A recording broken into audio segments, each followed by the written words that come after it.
પદાર્થમાં રહેલા દ્રવ્યના જથ્થાને પદાર્થનું દળ કહે છે. પદાર્થે રોકેલી જગ્યાને પદાર્થનું કદ કહે છે.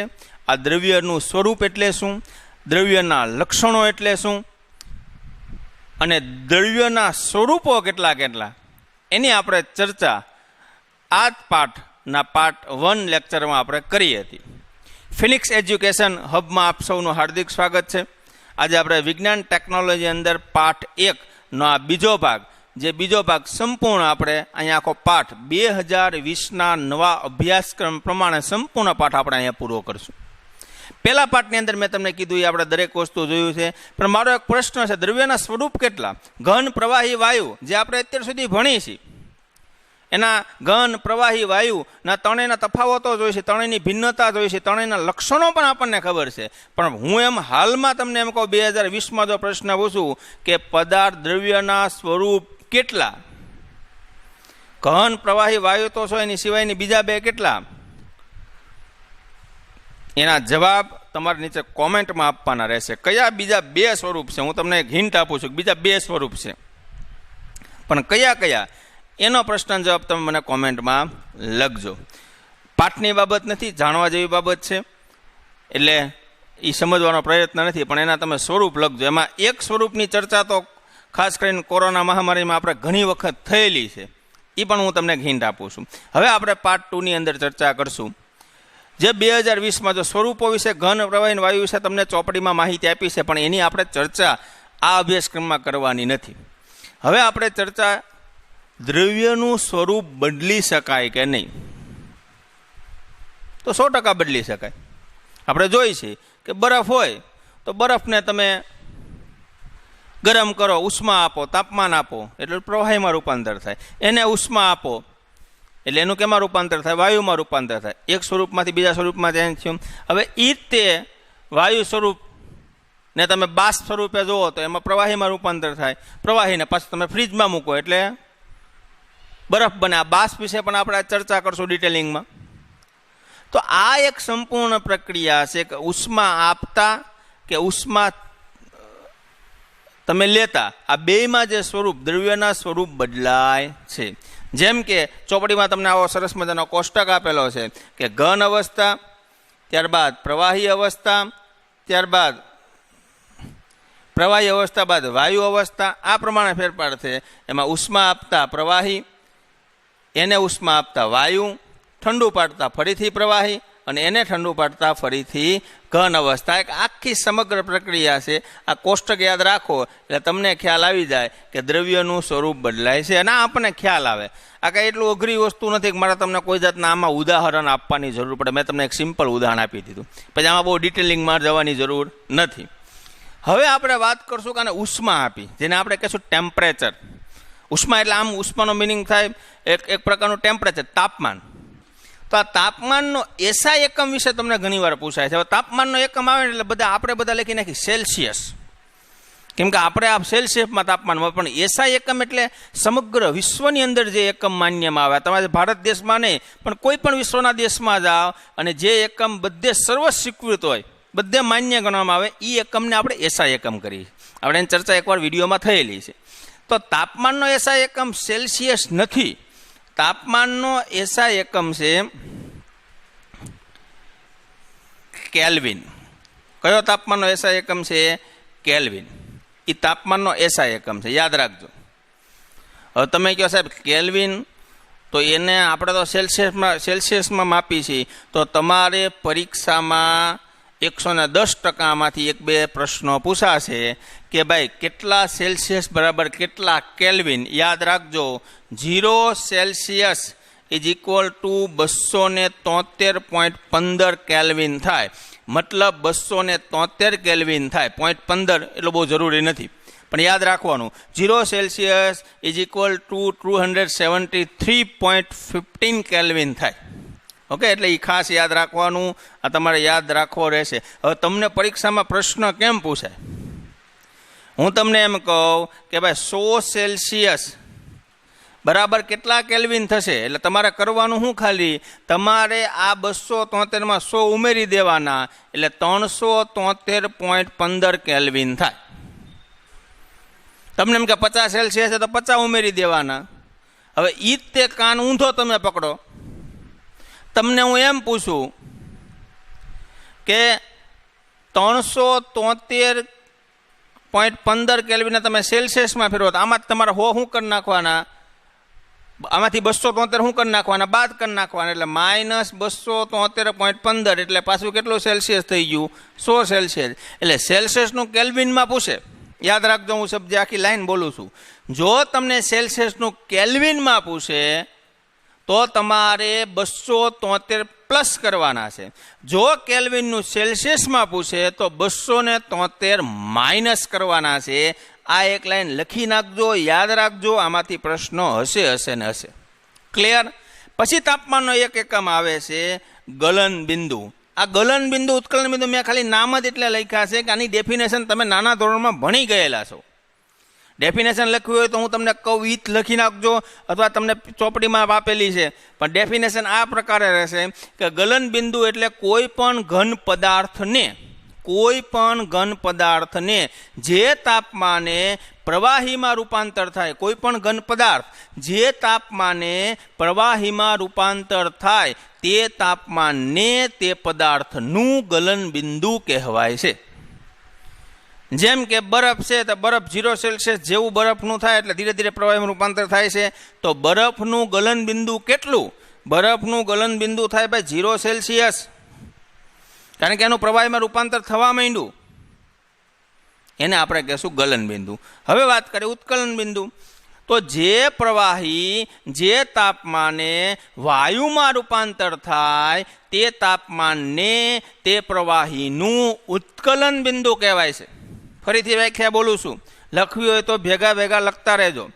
જે પ્રવાહી જે તાપમાને વાયુ સ્વરૂપમાં રૂપાંતર થાય તે તાપમાનને તે પ્રવાહીનું ઉત્કલન બિંદુ કહેવામાં આવે છે. ઉત્કલન બિંદુ, જેમ કે હું એમ કહું પાણીનું ઉત્કલન બિંદુ તો 100 સેલ્સિયસ, 100 સેલ્સિયસ અપ જાય, 100 સેલ્સિયસ થાય એટલે પાણીનું કેમાં રૂપાંતર થવા માટે? વાયુમાં, વરાળમાં. તો આ બે ડેફિનેશન તમારે ટેમ્પરેચર, તાપમાનના અંતર્ગત યાદ રાખવી પડશે. જો તાપમાન અંતર્ગત તમારે એના એકમ, એનું સેલ્સિયસમાં ફેરવવાનું, અને આ બે ડેફિનેશન ખાસ યાદ રાખવાની રહેશે. હા, કન્ટિન્યુ. હવે આપણે વાત કરશું ઉધ્વપાતનની પ્રક્રિયા. હવે ઉધ્વપાતનની પ્રક્રિયા એટલે શું? તો જો અહીંયા થર્ડમાં મેં તમને વાત કર્યું કે વાયુમાંથી પ્રવાહી, પણ એવું બની શકે કે વાયુમાંથી ડાયરેક્ટ એનું રૂપાંતર ઘન અવસ્થામાં થાય, થઈ શકે? તો કે સાહેબ ડાયરેક્ટ વાયુમાંથી સીધું ઘન અવસ્થામાં થાય? તો કે હા થાય. કેમ ન થાય? એ પ્રક્રિયાને આપણે કહીશું ઉધ્વપાતનની પ્રક્રિયા. તમારે આમ તો 7th સ્ટાન્ડર્ડમાં આની વિશે થોડુંક ભણવામાં આવતું, પણ થોડીક આપણે ડિટેલિંગમાં ચર્ચા કરીએ. ઉધ્વપાતનમાં એવા અમુક પદાર્થ, દરેક દ્રવ્યમાં નહીં પણ અમુક દ્રવ્ય એવા છે, જેમ કે કપૂરની ગોળી, ડામર, આ બધા જે છે એને તમે ગરમ કરો એટલે સીધું વાયુ સ્વરૂપ, અને જેવું એને ઠંડુ પાડો એટલે સીધું એનું રૂપાંતર પાછું ઘનની અંદર થાય છે. જેમ એક ઉધ્વપાતન ગળણી આવે છે, એ ઉધ્વપાતન ગળણીનો પિક્ચર તમે જોયેલો છે. એ ઉધ્વપાતન ગળણીમાં સ્ફટિક વડે તમે એને ગરમ કરો એટલે એ કપૂરનું ધીરે ધીરે વાયુ સ્વરૂપમાં રૂપાંતર થાય. જેવું આપણને ખ્યાલ આવે કે વાયુ સ્વરૂપ થવા માંડ્યું છે, એટલે જ્યાંથી એ જે એનું બીકર આવે, એ બીકરમાં આવી રીતના છિદ્ર હોય, છિદ્ર તમે કમ્પ્લીટ બંધ કરી દો. સિમ્પલ આવી રીતના આખી આ ઉધ્વપાતનને આ ટાઈપ ગળણી આવે, અને એની અહીંયા એક આ ઉપરથી બંધ જ હોય, પણ અહીંયા એક છિદ્ર હોય. જેવું અહીંથી વાયુ સ્વરૂપ રૂપાંતર થયેલા આ છિદ્ર તમે અહીંથી બંધ કરી દો એટલે હવે એ જે વરાળ થઈ ગઈ છે એ વરાળ ફરીથી પાછી અહીંયા ઘન સ્વરૂપે બેસી જશે. આવા દરેક દ્રવ્યમાં આવું થતું નથી, પણ જે ઉધ્વપાતી પદાર્થો છે, કપૂર કીધું, આ ઉધ્વપાતી પદાર્થોમાં આવી ઘટના બને છે, તો જેને કહેવાય ઉધ્વપાતનની પ્રક્રિયા. આમ દ્રવ્યોનું સ્વરૂપની અંદર આપણે ઘન, પ્રવાહી અને વાયુ અંદરો અંદર રૂપાંતરિત થાય છે. ત્યારબાદ ગલન બિંદુ, ઉત્કલન બિંદુ અને ઉધ્વપાતનની પ્રક્રિયા, એમાં તાપમાનનો એકમ, આ દરેક બાબતની ચર્ચા કરી. હજી આપણે આ લેક્ચર હજી કન્ટિન્યુ જ કરવાનો છે, પણ અત્યાર સુધી જે ભણ્યા છીએ એનું હોમવર્ક હું તમને આપું છું. યાદ રાખજો ખાસ, જે બાળકો ઘર બેઠા ભણી રહ્યા છીએ તેના માટે હોમવર્ક હું આ લેક્ચરમાં કન્ટિન્યુ અત્યારે આપી રહ્યો છું. તમારે દ્રવ્યનું સ્વરૂપ ઘન અવસ્થા, પ્રવાહી અને વાયુ ત્રણેય અવસ્થામાં રૂપાંતરિત થાય છે તે લખવાનું છે. ત્યારબાદ તાપમાનનો એસઆઈ એકમ લખવાનો છે. ત્યારબાદ સેલ્સિયસનું કેલ્વિનમાં ફેરફાર છે તે લખવાનું છે. ઉધ્વપાતનની પ્રક્રિયા, એમાં ગલનબિંદુ, ઉત્કલન બિંદુ અને ઉધ્વપાતનની જે આખી એક પ્રક્રિયા મેં તમને કીધું, આ બધા વિશે ડિટેલિંગમાં તમારે લખવાનું રહેશે 2 વાર. હવે આપણે વાત કરશું બાષ્પીભવનની પ્રક્રિયા. અને તમે ઘણીવાર પાણીનું ગ્લાસ જોયો હોય તો એ પાણીના ઠંડુ પાણી હોય તેની બહાર પાણીના ટીપા જામી જાય છે. થાય છે ને આવું?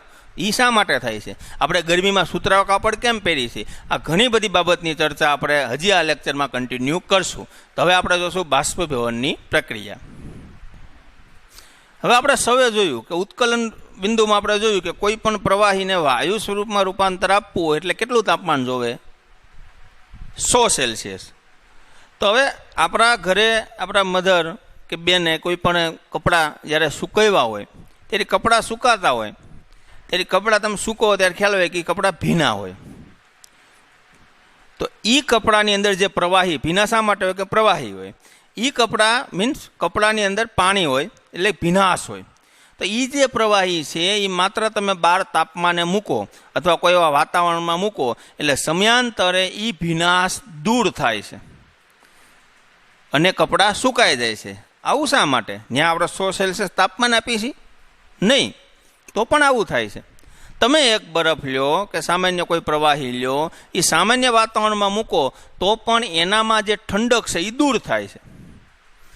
પ્રવાહીનું વાયુ સ્વરૂપમાં રૂપાંતર નથી થતું પણ એની ઠંડક તો દૂર થઈ જ જાય છે.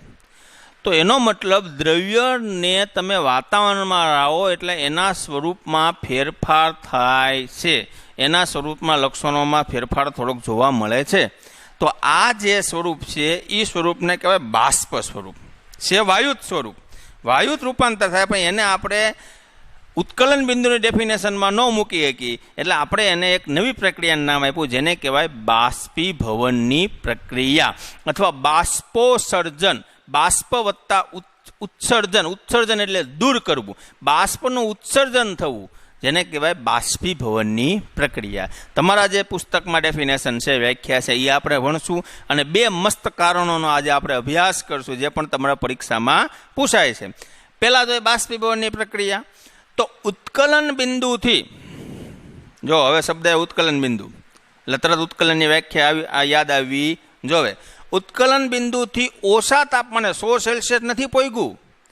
પાણીનું વરાળમાં સ્વરૂપ રૂપાંતર કરવાનું હતું એ નથી થયું. ઓછા તાપમાને પ્રવાહીનું વાયુ, જેને આપણે શબ્દ વાપરશો બાષ્પ, બાષ્પમાં રૂપાંતર થવાની પ્રક્રિયાને આપણે કહેશું બાષ્પીભવનની પ્રક્રિયા.